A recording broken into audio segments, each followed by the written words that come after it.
Friends, welcome to Rasathi kitchen. அனைவருக்கும் வணக்கம். இன்றைக்கு ஒரு அருமையான ருசியான பிரியாணி தான் செய்து காட்ட போகிறேன். அதுவும் இறால் பிரியாணி. நான் ஏற்கனவே பிரியாணி போட்டிருக்கிறேன், ஆனால் அது ஒரு முறையில், இது ஒரு முறையில். இப்போ வாங்க வீடியோக்குள்ளே போகலாம். இந்த பிரியாணிக்கு முதல்ல இஞ்சி, பூண்டு, பச்சை கொச்சிக்காய், மின்ட், கொரியண்டர் இவ்வளவும் போட்டு அரைச்செடுக்கணும். நீங்கள் மின்ட், கொரியண்டர் இல்லாத ஆட்கள் சும்மா பச்சை மிளகாயும் இஞ்சி பூண்டையும் போட்டு அரைச்சிங்கன்னா போதும். இப்போ அரைச்சி எடுத்தாச்சு பாருங்க. நல்லா மை போல் அரைச்சி எடுத்துக்கொள்ளுங்க. அதே மாதிரி அதே பிளெண்டரில் தக்காளி பழத்தையும் போட்டு அரைச்சி எடுத்து வச்சுக்கொள்ளுங்க. இப்போ செய்முறையை பார்ப்போம். இப்போ பசுமதி ரைஸ் 1/2 கிலோ எடுத்துருக்குறேன். இதை நல்லா 3-4 தரம் கழுவிட்டு ஒரு 20-25 நிமிஷம் ஊற விடுங்க. அது ஊறட்டும். ஊறத்துக்குள்ள இப்போ கறியை ரெடி பண்ணுவோம். இப்போ சட்டி ஒன்று அடுப்பில் வச்சு சூடாயினதும் ஆயில் விட்டுருக்குறேன். ஆயிலோட சேர்த்து நெய்யும் விட்டுருக்குறேன். நெய் ஒரு தேவையான அளவு விட்டுக்கொள்ளுங்க. நான் 2 ஸ்பூன் விட்டுருக்கேன். விட்டு நல்லா சூடாகணும். ஆயில் சூடாகினதுக்கு பிறகு ஏலக்காய், கருவா, அன்னாசிப்பூ, கராம்பு, பிளாக் கார்டமன் இவ்வளவும் போட்டிருக்குறேன். அது கருப்பு ஏலக்காய் போட்டுட்டு வெங்காயத்தையும் சின்ன சின்னதாக கட் பண்ணி அதையும் போட்டிருக்குறேன். போட்டு நல்லா பொரிய விடணும். வெங்காயத்தை இந்த ஆயிலில் நல்லா பொரிய வேணும். இந்த வெங்காயம் வதங்கி பொரியறதுக்காக 1 ஸ்பூன் உப்பும் போட்டிருக்கிறேன். போட்டு நல்லா மிக்ஸ் பண்ணி விட்டுட்டு நல்லா கோல்டன் ப்ரௌன் கலருக்கு வரணும். அது வரைக்கும் பொரிய விடணும். இதை இப்போ ரம்பையும் கருவேப்பிலையும் போட்டிருக்கிறேன். எங்களோட ஊரில் இதுதான் கிடைக்கும். அதனால் நான் போட்டு செய்து காட்டியிருக்கிறேன். நான் டேஸ்ட் நல்லா இருக்கும். மீன் கொரியண்டர்லாம் மேற்கனவே நம்ம வெள்ளை புடிஞ்சோடு சேர்த்து அரைச்சிருக்கோம். அதனால் அது போட தேவையில்லை. சில இடங்களில் கருவேப்பிலை ரொம்ப போட மாட்டீங்க. அப்படியான ஆக்கள் கொரியண்டரையும் மிண்டையும் போடுங்க. இப்போ பாருங்கள் நல்லா கோல்டன் ப்ரௌன் கலருக்கு வந்துட்டுது. நல்லா வெங்காயம் பொரிஞ்சாதான் நல்லா இருக்கும் பிரியாணி. வீடியோ தொடர்ந்து பாருங்கள். அப்போ தான் நான் என்னென்ன போடுறேன் என்னென்ன செய்கிறேன்னு தெரியும். இப்போ அரைச்ச பேஸ்ட்டை போட்டுக்கொள்ளுங்க. இஞ்சி, பூண்டு, பச்சை மிளகாய், மீன், கொரியண்டர் இவ்வளவும் போட்டு அரைச்சிருக்கிறேன். இப்போ பேஸ்ட்டு நல்லா மிக்ஸ் பண்ணி விடுங்க. அது ஆயிலில் இந்த பேஸ்ட் நல்லா பொரிஞ்சு வர வேணும். பச்சை வடகையெல்லாம் போய் நல்லா பொரிஞ்சு வரட்டும். இப்போ ரைஸுக்கு தண்ணி சுடு தண்ணிக்குள்ளே கொஞ்சம் கருவேப்பிலை ரம்பையும் போட்டு உப்பும் போட்டு கொஞ்சம் ஆயிலும் போட்டு கொதிக்க விட்டுருக்குறேன். ஊற வச்ச ரைஸை போட்டு ஒரு கொதிக்க இறக்கினீங்கன்னா சரி. கணக்கு நீங்கள் கொதிக்க விட்டால் அவிய தேவை. அரைவாசி கவிஞ்சா போட்டுட்டு கணக்கை மிக்ஸ் பண்ணாதீங்க, உடைஞ்சிரும் அரிசி. மிக்ஸ் பண்ணி விட்டுட்டு இப்போ மூடி போட்டு மூடி அவிய விடுங்க. அது அவியிற நேரம் இந்த கிரேவியை ரெடி பண்ணலாம். நல்லா பொரிஞ்சு வந்துட்டு எல்லாம் நல்லா மிக்ஸ் பண்ணி விடுங்க. மிக்ஸ் பண்ணி விட்டுட்டு இப்போ அரைச்சி வச்ச தக்காளி பழத்தையும் போட்டு தக்காளி பேஸ்ட் அதையும் போட்டு நல்லா மிக்ஸ் பண்ணி விடுங்க. இந்த தக்காளி பேஸ்ட்டும் இதோடு நல்லா பொரிய வேணும். இந்த ஆயிலோடு சேர்ந்து இந்த கறி செய்கிறதுலாம் டேஸ்ட் இருக்குது. இந்த பிரியாணியில் டேஸ்ட் நான் செய்கிறது மாதிரி இங்கே ஃபாலோ பண்ணி செய்து பாருங்கள். அவ்வளோ அருமையாக வந்தது இந்த பிரியாணி. தக்காளி நல்லா ஃப்ரை ஆகட்டும். ஃப்ரை ஆகுற நேரத்தில் அரிசை பார்ப்போம். அரிசை பார்த்தீங்கன்னாலே தெரியும் நல்லா அவிஞ்சி நீளமாக வந்திருக்கு பாருங்கள். இப்போ பதம் ரெடி ஆயிடுச்சுது. நீங்கள் கையால் எடுத்து பார்த்தாலே தெரியும் 2 உடையினாயிடுச்சு பார்த்தீங்கன்னா. அப்போ வடிகட்டி வச்சுக்கொள்ளுங்க. இப்போ தக்காளி பழம் நல்லா எல்லா மிக்ஸோட சேர்ந்து பொரிஞ்சு வந்துட்டுது. பார்த்தீங்கன்னாலே தெரியும் கிரேவியாக வந்துட்டுது.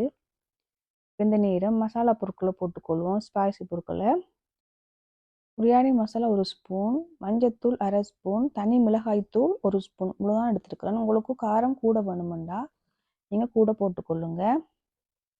இப்போ நல்லா இந்த ஆயிலையே எல்லாம் ஃப்ரை ஆகட்டும். இப்போ பார்த்தீங்கன்னா தெரியும் எல்லாம் ஃப்ரை ஆகி மிக்ஸ் ஆகி வந்துட்டு. இந்த நேரம் நான் இறாலை க்ளீன் பண்ணி மஞ்சள் உப்பு போட்டு கழுவி எடுத்து வச்சிருக்கிறேன். அதையும் போட்டு நல்லா மிக்ஸ் பண்ணி விடுங்க. இது 3/4 கிலோ இறால், 1/2 கிலோ ரைஸுக்கு 3/4 கிலோ இறால் எடுத்துருக்குறேன். போட்டு நல்லா மிக்ஸ் பண்ணி விடுங்க. இந்த ஆயிலில் இந்த இறால் பொரிய வேணும். அப்போ தான் டேஸ்ட்டாக இருக்கும். நல்லா மிக்ஸ் பண்ணி விட்டுட்டு பொரிய விடுங்க. இப்போ பாருங்கள் பார்த்தீங்கன்னாலே தெரியும் இறால் நல்லா பொரிஞ்சு வந்துட்டுது. இப்போ நல்லா மிக்ஸ் பண்ணி விடுங்க. விட்டுட்டு இந்த சைட்டெல்லாம் வலிச்சு விடுங்க, இல்லாட்டி கறி போயிடும். இப்போ 2 ஸ்பூன் தயிர் போட்டிருக்கிறேன். போட்டுட்டு நல்லா அதையும் மிக்ஸ் பண்ணி விடுங்க. ஒரு 2 ஸ்பூன் போட்டிங்கன்னா போதும். போட்டு நல்லா மிக்ஸ் பண்ணி விடுங்க. மிக்ஸ் பண்ணி விட்டுட்டு ஒரு நிமிஷமோ 2 நிமிஷம் ஆயிலே சேர்ந்து மட்டும் அப்படியே விட்டுக்கொள்ளுங்க. இப்போ பார்த்தீங்கன்னா தெரியும், நல்லா எல்லாம் கிரேவி மாதிரி வந்துட்டது மிக்ஸ் ஆகி. இப்போ கறி ரெடியாக போகுது. இப்போ இந்த நேரம் தண்ணியை விட்டுக்கொள்ளுங்க. ஒரு தேவையான அளவு கிரேவிக்கு தேவையான அளவு தண்ணி விட்டிங்கன்னா சரி. இதே மாதிரி நீங்கள் குழம்பும் செய்து சாப்பிடலாம், நல்லாயிருக்கும்.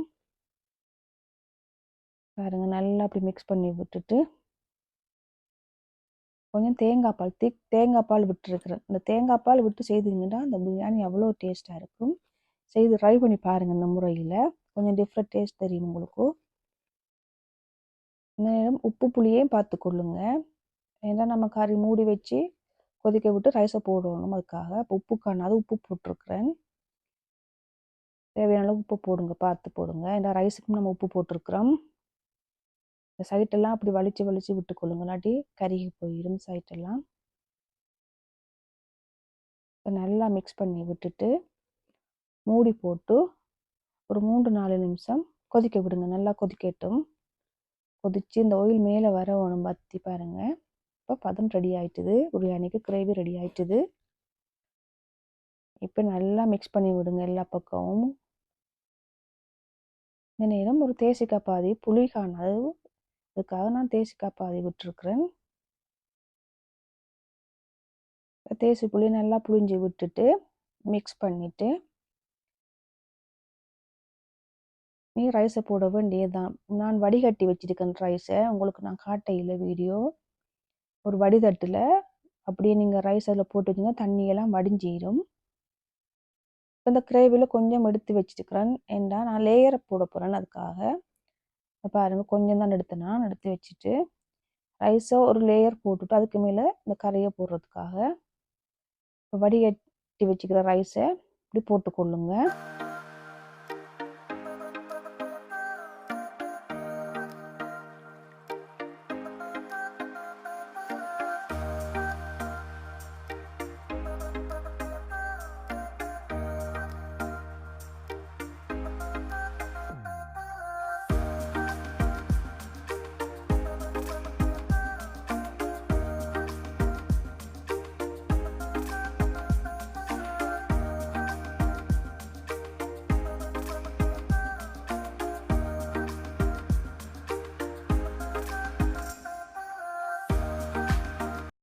இப்போ பார்த்தீங்கன்னா வெங்காயத்தை பொரிச்சு எடுத்துருக்குறேன். அதையும் மேலே தூவிட்டு கொஞ்சம் கஜுவும் பொரிச்சு எடுத்துருக்குறேன். அது காட்ட இல்லை உங்களுக்கு வீடியோவில். ரெண்டையும் பொரிச்சு எடுத்துட்டேன். ரெண்டையும் இப்படி போட்டு செய்து பாருங்கள், டேஸ்ட் இன்னும் நல்லாயிருக்கும். நான் செய்கிற முறையை செய்து பார்த்துட்டு எனக்கு கமெண்ட் பண்ணுங்கள். இப்போ சப்ரோன் எடுத்துருக்குறேன், குங்குமப்பூ. அது நல்லா ஹாட் மில்கில் போட்டு வச்சுனா அதையும் ஊற்றுங்க. உங்களுக்கு சப்ரோன் இல்லை, குங்குமப்பூ இல்லாட்டி நீங்கள் ஃபுட் கலரும் யூஸ் பண்ணலாம், இல்லை கலர் யூஸ் பண்ணாமல் சும்மாவே அப்படி சாப்பிடலாம். கொஞ்சம் நெய்யும் விட்டுருக்குறோம். அதோட எல்லாத்தையும் இப்படி போட்டுட்டு கிச்சன் ஃபாயிலால் தம் போடுறேன். மூடிட்டு ஒரு தோசைக்கல்லை வச்சு அதுக்கு மேலே கல்லை ஒன்று பாரம் வச்சு தம் போட்டிருக்குறேன். ஒரு 20-25 நிமிஷம் தம் போட்டுனா நீங்களும் அதை ஃபாலோ பண்ணி பாருங்கள்.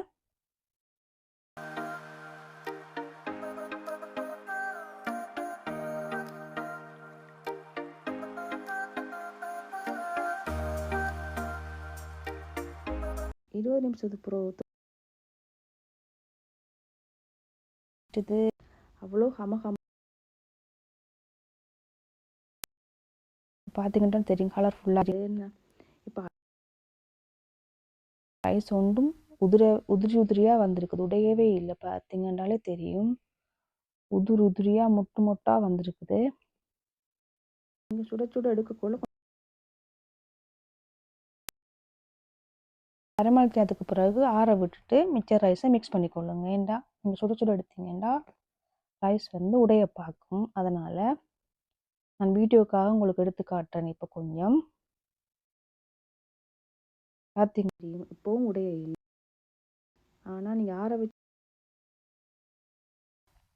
இப்போ பார்த்தீங்கன்னா தெரியும், ½ அன் ஹவருக்கு பிறகு நான் திரும்ப மூடி வச்சு பண்ணுறேன். எல்லா ரைஸையும் மிக்ஸ் பண்ண போகிறேன். இப்போ எல்லாத்தையும் மிக்ஸ் பண்ணி விட போகிறேன் பாருங்கள். இப்போவும் ரைஸ் ஒன்றுமே உடையலை, அவ்வளோ முத்து முத்தாக இருக்குது ஒவ்வொரு ரைஸும்.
இந்த சுவையான பிரியாணி உங்களுக்கு பிடிச்சிருந்தா லைக் பண்ணுங்கள், ஷேர் பண்ணுங்கள், கமெண்ட் பண்ணுங்கள். மறக்காமல் சப்ஸ்கிரைப் பண்ணுங்கள்.